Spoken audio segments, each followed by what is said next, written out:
Good afternoon everyone, welcome to another Facebook Live session for Restart a Heart Week. I'm here at Nursling Resource Centre today, which is home of the Community Engagement and Training Team. My name is Jack Ansell, I'm a paramedic and operations manager.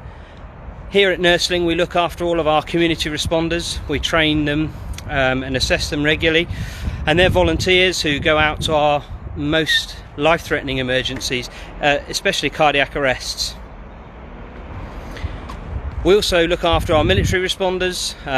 From here we train them and keep in touch with them regularly. It's pretty busy here today at Nursling. We've probably got 12 ambulances out, a few cars and a few on-call officers here as well.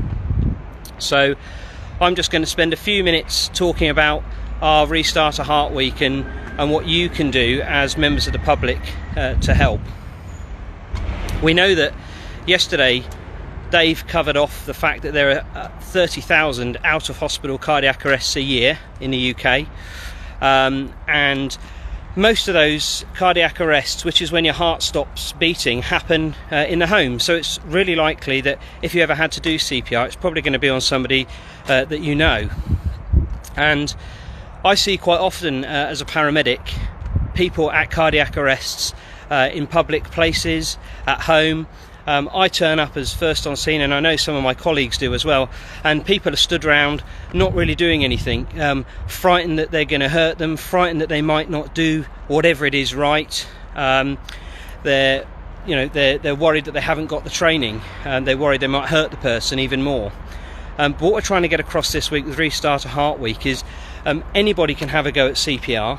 Anybody can use a defibrillator, and the sooner somebody does something, the better the chances of survival are for that patient, because in the UK the survival rates aren't great at the moment and they could be better, and by getting more people trained and confident in doing CPR, the better outcomes that we're going to have in the UK. So this week's all about getting people confident, getting people understanding what a cardiac arrest is and how to do something about it.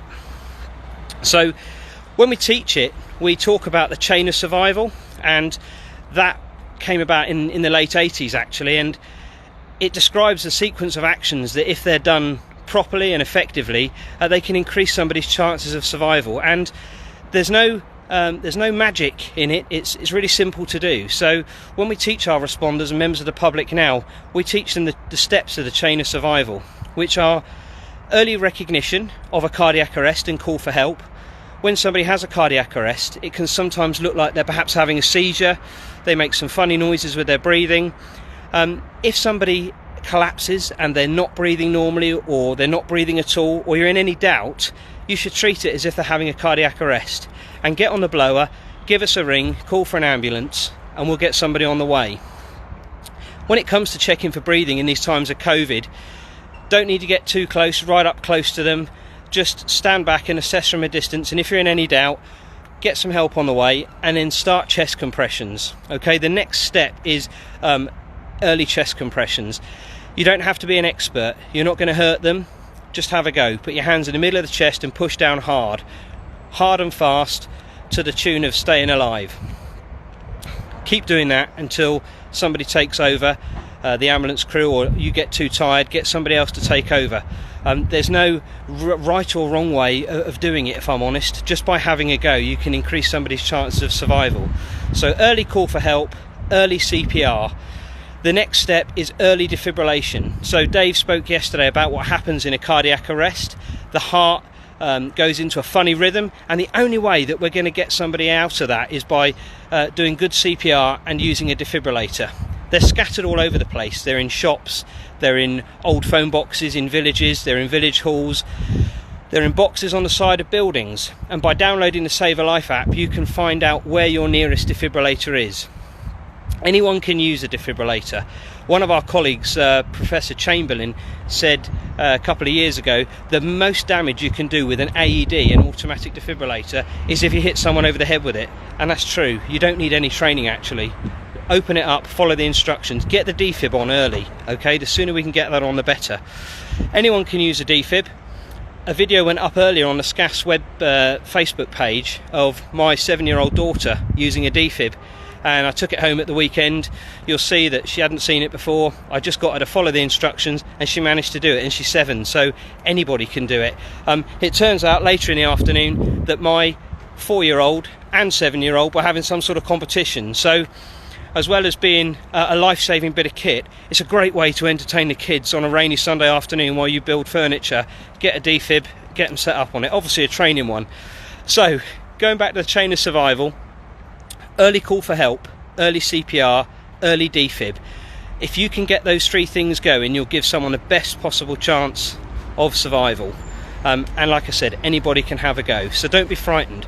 If you're not sure, the 999 operators on the phone will tell you exactly what to do, how to do the CPR, and they'll coach you on the phone, and the defibs will do that as well. The next step in the chain of survival is early advanced life support, and that's when people like myself and my colleagues will turn up and take over and do some extra things like give the person some drugs. But the real difference is made by you, members of the public, doing something. The worst thing you can do is nothing. So what I would say is have a go, get a defib on if there's one locally. The control room will tell you if you phone for an ambulance where your nearest one is. Get somebody on the chest and just do chest compressions. If nothing else, just do that. At the moment, because of COVID, we're not going to worry so much about rescue breaths and things, okay? So as long as someone's on the chest, that will buy them time until we can get there. So have a go. If you're in any doubt, have a look on the SCAS Facebook page, have a look on the SCAS website. There are some instructional videos there for you to have a look for yourselves and get some practice. That's it from me today. Have a look at Tilly using the defib. You'll see just how easy it is, and you'll be joined tomorrow by Dave Hamer again, and then on Thursday I've got a really special guest coming in, and we're going to do some questions and answer with David Jeffrey, who actually survived a cardiac arrest. Before I go, I just want to say a big thank you to 2 of our volunteer responders out in Ringwood and in Hedge End, who in the last 2 months have been to cardiac arrests in their own time. They do this voluntary, madness I know, but great. They've got people back by getting there early and doing CPR and defib. So this isn't any sort of magic I'm telling you, this actually happens. So if you're in any doubt as to what to do, watch a video, get yourself on a CPR class, and you could make a difference. Take care, stay safe.